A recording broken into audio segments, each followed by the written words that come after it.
ito yung trabaho ko. Nag-dryer ako ng washing. 2 beses yun ulitin kasi basa kayo. Nag-dryer ako ngayon.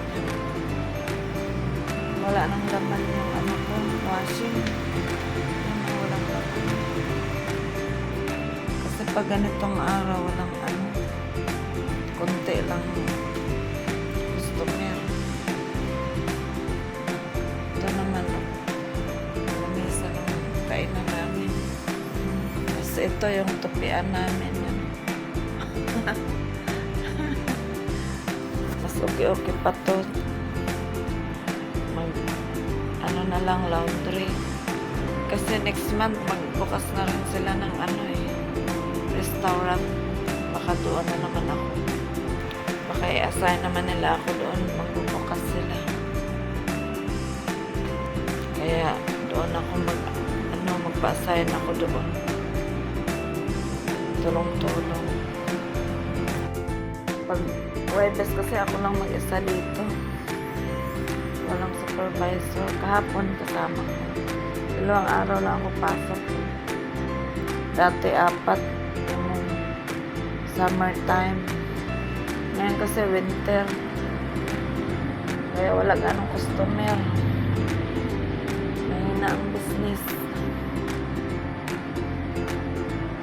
Pero ngayong September, mga bandang katapusan siguro malakas na.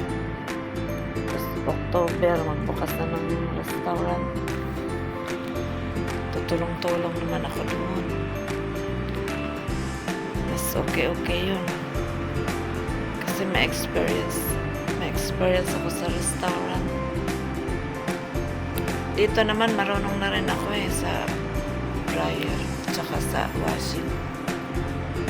Kasi washing machine lang naman pindot-pindot. Yung cleaners lang hindi ko kaya. Mahirap, nakapagod yun. Vacuum. Yun ang ayaw ko, yung vacuum.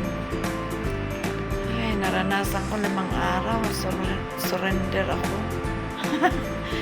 Ay, hindi ko kaya. Kasi mansion yung nilinisan namin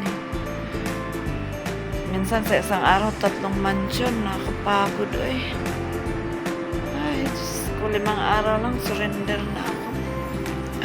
Umalis ko. Ito, magtutupi ako.